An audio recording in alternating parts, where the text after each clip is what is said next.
Singh Nanga.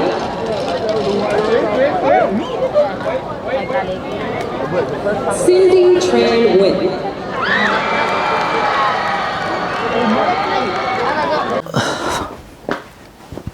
مظبوط كده؟ انا عايزه منك. السلام عليكم، يلا نبدأ. صح كده؟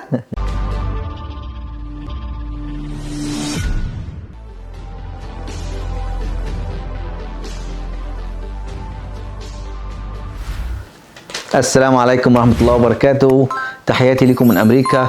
فيديو جديد هنتكلم فيه عن حاجات مهمة جدا لناس كتير قوي بتسألني وعايز استفسر عن حاجات هنا في أمريكا. محتوى محترم، معلومات مهمة لكل الناس اللي عايز تيجي أمريكا جديد، الناس اللي عايشة في أمريكا، الناس اللي عايز تتنقل من ولاية لولاية. إن شاء الله أجاوب على معظم الأسئلة أو على كل الأسئلة اللي أقدر عليها. عندي تجارب كتير قوي في حاجات كتير قوي هقدمها لكم. عايز الناس تبقى عارفة ان انا بقول معلومات عن تجربتي الشخصية، مش من خلال محامي او حد تاني غيري. انا مريت بكل الحاجات اللي ممكن احكيها للناس، فانا عايز الناس تستفاد واستفاد معاكم، وانتوا كمان ممكن تفيدوا الناس اللي انتوا عايزين، اللي انتوا بتحبوهم او اللي انتوا تعرفوهم. شيروا الفيديو مع حد يقدر يتعلم او عايز يتعلم او عايز يجي امريكا وعايز يستفاد او عايز يعلم اولاده بشكل افضل وبيبص للمجتمع احسن ان شاء الله. النهارده او في المستقبل، هنبدا النهارده وفي المستقبل ان شاء الله هنتكلم على مراحل كتير قوي او على حاجات كتير قوي. هنتكلم عن التعليم وعن الصحه وعن الحياه هنا في امريكا، الايجار، الشرطه، المرور، المخالفات، الصحه، الاكل، الشرب، الفاست فود، كل ما هو بيحيط بيا من اول ما كنت لحالي او لوحدي او بعدين بعد ما زوجتي واولادي بقوا معايا. الموضوع كبير ويستحق منكم المشاهدة، وان شاء الله يكون عند حسن ظنكم. لو في حد عنده سؤال معين وفي حد عايز يستفسر عن حاجة معينة، كلمني او بعت لي كومنت، وان شاء الله اقدر ارد لك على كل الاجابات. خاصة الناس اللي جاية لوتري وجاي معاهم أسرة، ده مهم جدا اللي هتستفادوه في الكام فيديو اللي جايين او المحتوى كله باذن الله. هنبدا النهارده عن التعليم، وده موضوع كبير جدا وفرق كبير جدا ما بين مصر وما بين امريكا. في امريكا موضوع مختلف في الاوراق او التقديم، وفي بلادنا الموضوع مختلف في الاوراق وفي التقديم. صحيح مش في اختلاف كبير، لكن في ورق مهم جدا هنا في امريكا مطلوب، في بلادنا ما بيداوش عليه. الالتحاق، فرق كبير جدا بين الالتحاق في مصر بالمدارس والالتحاق هنا في امريكا بالمدارس. في التحاق في مصر بيبقى الموضوع مجرد شهاده ميلاد وبتتنقل من مدرسه لمدرسه تانية، وموضوع بسيط. لكن هنا الموضوع معقد شويه وموضوع قانوني، يعني ما ينفعش، ما فيش فيه لعب. الموضوع موضوع انك لازم تقدم اوراق واثباتات. يعني بمعنى انك انت لازم تقدم اخر سنتين دراستين او اخر سنتين دراسيتين من البلد اللي انت كنت ساكن فيها، ويكون بيكون الورق ده يكون بالانجليزي، زائد شهاده الميلاد، زائد صوره من الاي دي بتاع الولد، او لو معاش اي دي ومعاه صوره الباسبور بتاعه. مهم جدا الاوراق دي. طبعا العنوان والسكن اللي انت ساكن فيه، عشان الديستريكت او المكان اللي هو محيط السكن بتاعك يكون تابع للمدرسه. في حاجة مهمة جدا، التطعيمات دي مهمة قوي. التطعيمات في بلادنا في تطعيمات وكل حاجة، لكن الموضوع هنا مختلف. ده من ضمن الورق المطلوب الاساسي انك انت ترفقه مع الورق اللي انت جايبه لاولادك، مقدم لاولادك بيه. لو التطعيمات جاي من بلدك لازم يكون مترجم. وحتى السفارة اللي انت بتخشها تعمل انترفيو او بتطلع فيزا منها عشان تيجي امريكا، فيزا هجرة يعني، لازم تقدم ورقة تطعيمات ليهم. ورقة التطعيمات ده بيجي من مستشفى تابع للسفارة. وكمان ورقة التطعيمات لما تيجي تقدمه هنا في امريكا، يشوف الطفل عنده كام سنة ومحتاج تطعيمات ايه في السن الفلاني او السن الموجود اللي هو عليه الطفل دلوقتي. ولازم اتس ريكوايرمنت، لازم يروح المكان المهيأ ليه او المكان المخول ليه ان هو ياخد فيه التطعيمات دي، وياخد تطعيمات ويجيب بيها ورق. طبعا في مناطق كتير جدا من ضمنها انا كنت بعمل تبع وزارة الصحة هنا، وكان الموضوع ب10 دولار كنت باخد التطعيم، وكان كله تمام، الموضوع سهل اوي. بس خليني اقول دي، التطعيمات في مصر اغلى ولا في امريكا؟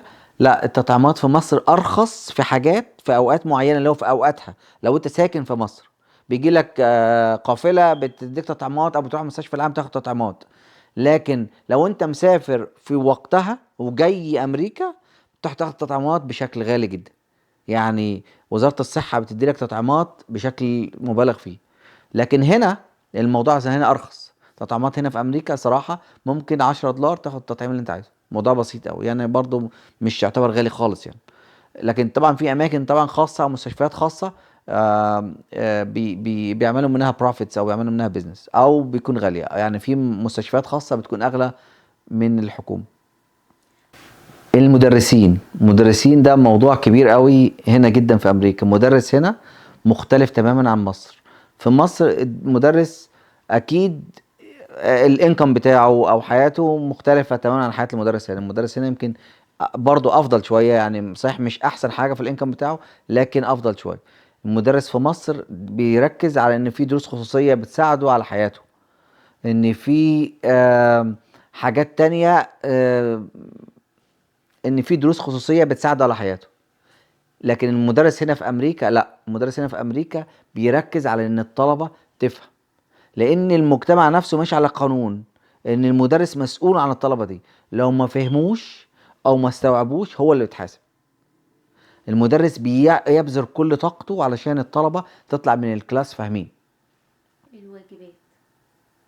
الواجبات. واجبات ديت حاجة بتغلب كل الناس في مصر، او خاصة الامهات. عشان الطفل يعمل الواجب بيروح البيت بيتكفي على وشه من الساعة 3 العصر ولا الساعة 4 العصر لحد الساعة 6 ولا 7 يعمل الهوم ورك بتاعه. لا، الموضوع هنا مختلف. في الواجب او الهوم ورك الطلبة بتعمل الهوم ورك بتاعها تقريبا في المدرسة، ولو مش في المدرسة بيعملوه اونلاين. واونلاين الموضوع سهل جدا. المدرسه لها ويب سايت، ويخش على الويب سايت وعارفين الطريقه، والولد له باسورد ويخش ويحل الهوم ورك ويعمل سبمشن. حتى المس او التيتشر بتاع الطلبه او بتاع الاولاد بيبقى مديلهم دروس معينه وياخد عليها درجات لو بس سمعها، مش بس يعني بيحل هوم ورك ويسمع فيديوهات ويقرا. وطبعا القرايه بتبقى عباره عن فيديو، وما بياخدش الدرجات الا اذا الفيديو كمل لاخره. فبالتالي مجبر الطفل ان هو يقعد على قدام الكمبيوتر ويسمع الفيديو او يذاكر اونلاين. فبالتالي المدرس بيعرف ان الطالب عمل لوجين ولا عملش لوجين ولا حاجه زي كده. الموضوع ده ناجح بقى مع الأولاد، يعني بيجيب نتيجة. اغلبيه الاولاد بيتفتح مخهم اكتر لما بيتعلموا سكيلز وخبرات جديده. يعني موضوع الورقه والقلم ده مهم جدا في حياتنا، لكن التكنولوجيا الموجودة دلوقتي هي أهم حاجة. الناس دلوقتي الطلبة دلوقتي بيتعلموا ازاي يعملوا كل حاجة اونلاين. شكل الفصول وشكل المدارس لا، المدرسة عاملة زي، أنا عملت فيديوهات قبل كده عن شكل المدرسة للتعليم الابتدائي والثانوية العامة. هي حاجة جميلة صراحة، يعني اهتمام فظيع بالمدرسة. لأن المدارس أساسا كلها بتاخد دعم من الفيدرال، من الحكومة الأمريكية، مش من الستيت. يعني الستيت نفسها بتصرف على المدرسة، لكن المدرسة بتاخد دعم من الفيدرال اللي هي الحكومة الأمريكية نفسها. فبالتالي لازم تكون على شروط معينة تتناسب مع الأطفال. يعني لو في مرحلة ابتدائية لازم يكون فيها جنينة معينة، ولازم يكون فيها مبسوطة؟ هي مش سارة. كمان في حاجة كمان، كل مدرس له الفصل بتاعه. مش كل مدرس يروح الفصل الطلبة. يعني الموضوع هنا معكوس شوية. في مصر المدرس بيروح على الطلبة قاعدة في أماكنها، ومدرس يخش عليهم يديهم الحصة ويمشي، ويجي مدرس تاني يديهم الحصة ويمشي. وده أكتر حاجة بتحس الطالب بالملل وعايز ينام. لكن الطالب لو قاعد في الكلاس وبعدين يخلص الكلاس بتاعه او الحصه بتاعته اللي هي مثلا رياضه، وبعدين خلص الرياضه بيشيل الشنطه على كتفه ويروح الكلاس التاني. الكلاس التاني بقى المدرسه قاعده مستنياه او المدرس قاعد مستنيه، وقاعد مركز هيعمل له ايه، ومجهز له الورق بتاعه على الديسك، مجهز له اللابتوب بتاعه على الديسك. يعني كل كلاس فيه لابتوبس وفيه كمبيوترز وفيه ورق وفيه كل حاجه واقلام وكل حاجه. فالحاجات دي كلها بيبقى استعداد للطفل لما بيخش من كلاس لكلاس. شكل اليوم الدراسي ده ينطبق على المرحلة التعليمية. يعني المرحلة التعليمية الابتدائي دايما بتبدأ من 7 الصبح، 7:30 الصبح، وده أبدر حاجة. أنا مش قادر أستوعب الموضوع ده ليه بدري قوي، لكن أعتقد إن الطفل محتاج يبدأ يومه بدري زي كده، اللي هو في المرحلة الابتدائي. المرحلة الميدل سكول اللي هي الإعدادي، ده دايما بيبدأ من 8 8:30. الثانوية العامة او الهاي سكول بتبدأ من الساعة بين الاتنين، يعني حوالي الساعة 7:30 ل8 بالتقريب كده. اليوم الدراسي بيبدأ اول ما بيروحوا لازم يخشوا الكافيتيريا. كل الطلبة كده لازم تخش الكافيتيريا في تلت ساعة بعد ما يبدأوا يعملوا لاجن، بيبقوا معاهم الاي دي بتاعه، يعملوا لاجن سكان كده فيتأكد ان هو عنده حضور دخل المدرسة خلاص. وبعدين يخش على الكافيتيريا، ما بيخش على الكلاس. تخش الكافيتيريا بيقعد هو الطلبة بيجيبوا الأكل ويقعدوا ياكلوا، يفطروا. مدة تلت ساعة. كل المراحل التعليمية كده لمدة تلت ساعة، وبعدين يخش على الكلاسز بتاعته. طبعا كل طالب بيبقى عنده الجدول بتاعه، عارف عنده كلاس رقم كذا. يقول لك الكلاس رقم 501 مثلا، يروح على الكلاس بتاعه. وبعدين يخلص الحصه ديت يشيل شنطته على الكلاس اللي بعده، كلاس رقم 302 في الدور الثاني. ده كمان بيعمل ريفرشمنت للطلبه. في في نص اليوم بيبقى عندهم البريك دايما بيرجع للسنه الدراسيه، مش المرحله التعليميه، السنه الدراسيه. يعني مثلا بالعربي كده، لو اولى ابتدائي يبقى عليهم مثلا البريك بتاعهم الساعه 10 الصبح، من 10 ل 10 ونص البريك اللي هو الغداء. يروح الكافيتيريا بالراك بتاعه، بياخد اكل بتاعه ويقعد ياكل. لو سنة تانية ابتدائي او تالتة ابتدائي هكذا نفس القصة، لانه الكافيتيريا ما تستوعبش كل الاعداد تخش في وقت واحد، فبيقسموه. مصر بقى هو الموضوع بيزنس شوية، يعني من غير حتى ما نقلل من المكان، بس هي الامكانيات كده. في كانتين هناك، وبتطلع الفسحة العادية، او بتطلع البريك بتاعك، بتطلع في الحوش بتجري مع الاطفال، لان بتطلعهم كلهم في وقت واحد. هو هنا الموضوع مش موضوع انك تطلع البريك عشان تلعب، تطلع البريك عشان تاكل، لكن في حصة للعب. في مصر الفسحة او البريك ده بتاع اللعب، تطلع الكافيتيريا او تطلع تجيب اكل من الكانتين وتاكل وتصرف فلوس. فالموضوع مختلف شوية. نظام الدروس الخصوصية هنا وفي مصر، هنا في امريكا تقريبا مفيش حاجة اسمها دروس خصوصية. لكن طبعا معظم الطلبة او في طلبة كتير جدا محتاجين مساعدة، بيلجأوا لطلبة أكبر منهم سنا، مثلا هاي سكول تساعد ميدل سكول مثلا يعني. لكن في حاجة تانية مهمة جدا، إن في طلبة ممكن تاخد حاجة اسمها أفتر سكول. يعني لو أنت السكول بتاعتك بتخلص الساعة 4 مثلا، 4 ل 4 ونص، نص ساعة ديت أفتر سكول، بتروح الكلاس الفلاني، والمس الفلانية بتبقى عارفة إنك أنت محتاج دعم في المادة بتاعتها، فبتساعدك إنك أنت تتفوق على نفسك في المادة بتاعتك، أو تقدر تستوعب أكتر. ده اسمه درس خصوصي او مساعده يعني، او ايا كان اللي بالمسمى يعني. لكن في الاساس مفيش حاجه اسمها درس خصوصيه، وما بتدفعش على ده حاجه زياده. كمان في حاجه تانية، في مدرسين كمان بيدولك وقت الكافيتيريا اللي هو الصبح ده اللي بتروح تفطر فيه ده، لو عايز تروح الكلاس، لان بتبقى هي المدرسه او المدرس قاعد في الكلاس بتاعه وجاهز قبل منكم. لو عايز تروح تلحق تتكلم مع الممس او المدرس في حاجه خاصه، بتاخد ميعاد، واليوم ده بتروح وتتكلم معاها فيه وتشرح لك هي الدرس بتاعك فيه. بيطلبوا سبلايز في المدارس هنا في امريكا اكيد. سبلايز هنا في امريكا دي حاجه اساسيه، وفي مصر حاجه اساسيه. بس الفكره هنا، هل هم حاجه اساسيه هنا لازم الطالب يجيب كل اللي موجود في الليست؟ لا اكيد مش لازم. واكتشفت ده مع نفسي. انا رحت واشتريت الموضوع في ساعه ولا ساعتين، والموضوع ما كانش مجهد يعني. واللي قدرت اجيب عليه جبته، اللي قدرت اجيبه جبته، واللي ما قدرتش عليه خلاص. لكن الموضوع في مصر مختلف، وبقى صعب وسمير وعلي وتنزل ومصاريف كتير صراحة، ولازم تجيب كل الموجود في الليست بالظبط، واللي مش موجود بتاخد عليه دش من المس بتاعة الطالب. فالموضوع يعني صراحة بقى صعب. الباص بتاع المدرسة، طبعا في مصر انا عارف ان الباص بتاع المدرسة بيبقى باص واحد للمدرسة واحدة او باصين تقريبا، لكن بيلف كتير. فده يستغرق وقت جامد جدا للطلبة، يمكن بتنام في الباص بالساعات عشان توصل. وده طبعا مش معمم على كل مصر، لان طبعا في مناطق راقية جدا جدا فيها، فالموضوع مختلف. لكن هنا في امريكا الباص هنا مختلف. علشان تشترك في الباص، اول ما بتقدم للطلب في المدرسه بيدوا لك اي دي بتاعه خاص بالباص. Morning.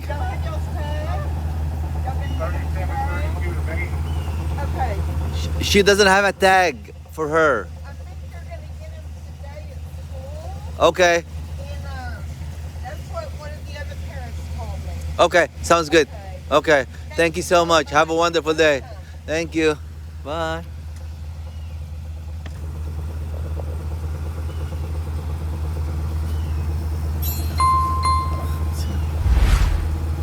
الاي دي ده اول ما يخش الطالب اللي عمله سكان خلاص في سيستم او في كمبيوتر في الباص بيقدر يقدر من خلال السيستم اللي في الباص ده يقدر يعمل سكان وفي اسماء كل الطلبه اللي المفروض يركبوا.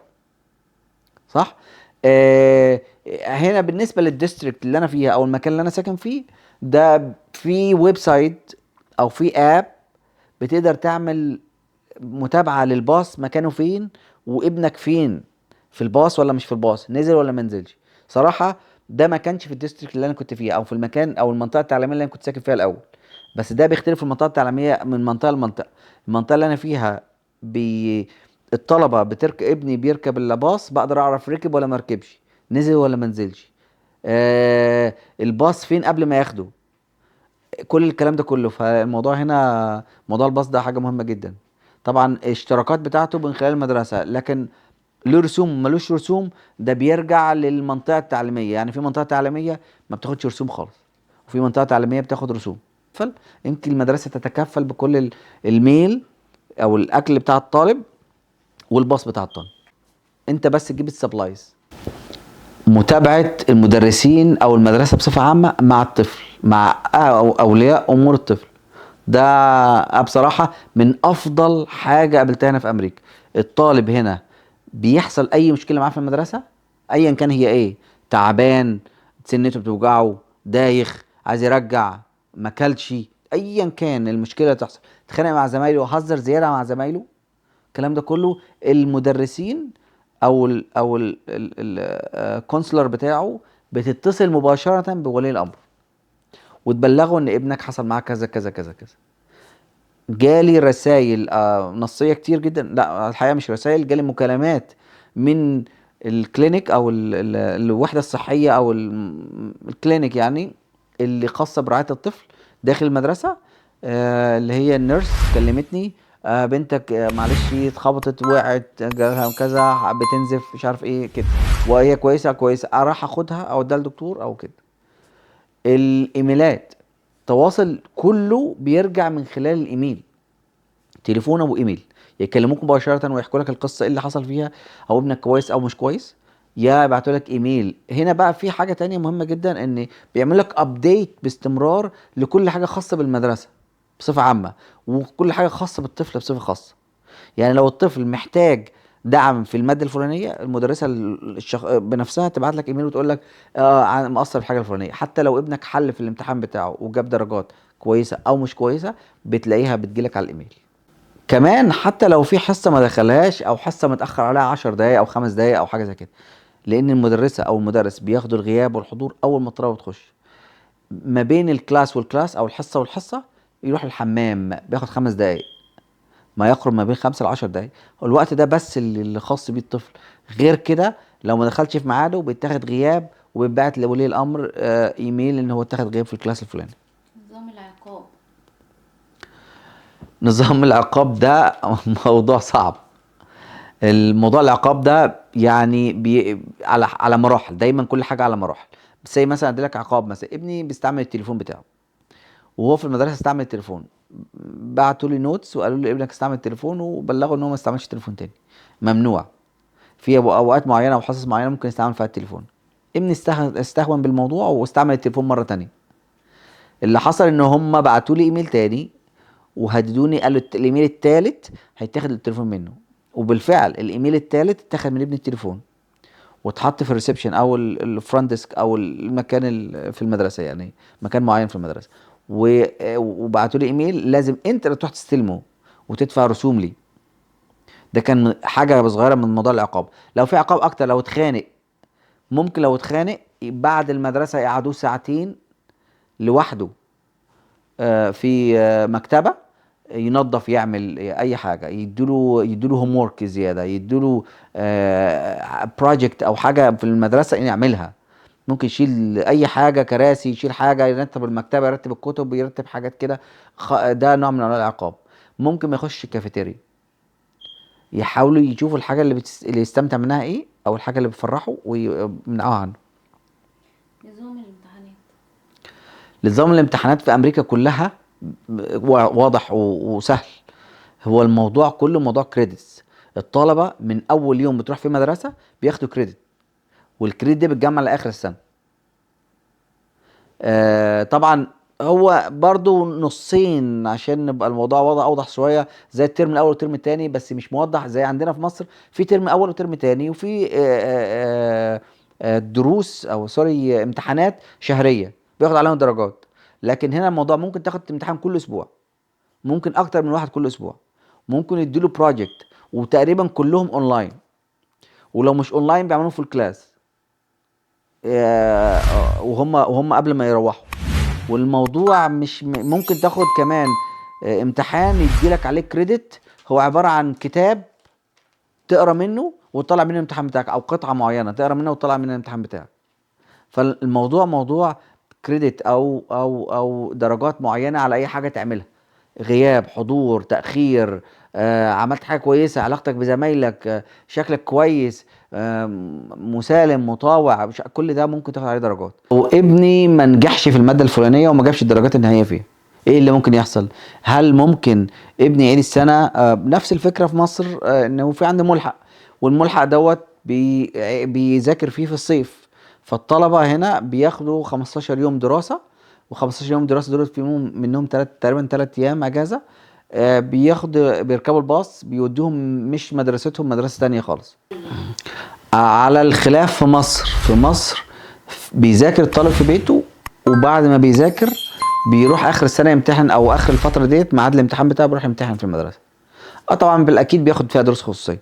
لكن هنا لا، هنا بيروح مدرسة كأنه يوم دراسي عادي خالص لمدة 15 يوم، وبيركب الباص ويروح هناك يقضي اليوم بتاعه، واخر اليوم على الساعة 3 او الساعة 2 او الساعة 4 الباص بيرجعه تاني. بس طبعا الخريطة بتاعة الباص بتبقى مختلفة عن الطبيعي، لان هي مش جاي تاخد ابنك بس، ومش جاي تاخد ابني بس.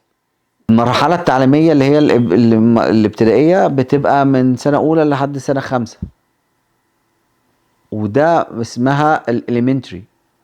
وبعد كده من 5 لتامنة أو لتمانية يعني، دي بتعتبر الميدل سكول.